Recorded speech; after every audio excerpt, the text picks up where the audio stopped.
কালকে রাতে যা ঘটনা ঘটলো তারপরে আর আমার সাহসও কুলালো না যে মাকে বলি যে মা তুমি একটু ঠাকুরটা দিয়ে না, আমি বাকি কাজগুলি সারি। তাই আজকেই ফটাফট তাড়াতাড়ি সকালবেলা 6:30 নাগাদই উঠে গেলাম আর ঠাকুর ঘরের সমস্ত কাজও সেরে ফেললাম আস্তে আস্তে।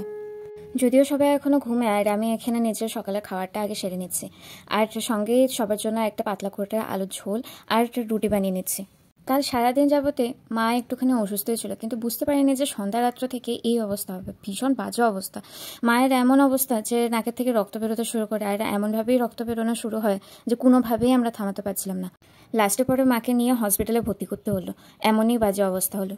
যদিও মাকে নিয়ে কালকে রাত্রেবেলায় তারা সবাই ঘরে এসে গেছিলো, কিন্তু আজকে তাও একবার চেক আপে যেতে লাগবে।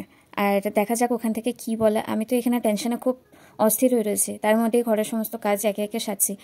দুপুরে রান্না বসাচ্ছিলামই, মা তারাও ফিরে আসলো আর বললো যে এখানে ডাক্তার দেখিয়ে লাভ হচ্ছে না, ডাক্তাররাও নাকি বাইরে যেতে বলেছে। ওইটা শুনে আমার ভিতরে আরও বেশি কাঁপছিল। তো কোনো মতে খালি রান্নাটা তাড়াতাড়ি করে সারলাম। তাড়াতাড়ি করে মা আর বাবা দুজনকে আমি খাবার দিয়ে দিলাম। তারাও এখন বেরিয়ে যাচ্ছে গাড়ি ধরতে।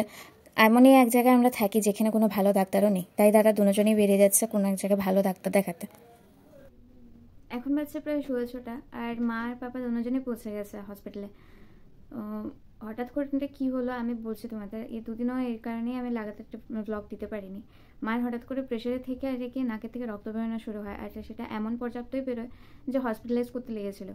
তো এখন সেটা কী কারণে প্রেশারটা বাড়লো সেটার জন্য ভালোভাবে ডক্টর দেখাতে গেছে অন্য এক জায়গায়। তোমরা সবাই প্রে করবো যাতে মা তাড়াতাড়ি ঠিক হয়ে যায়।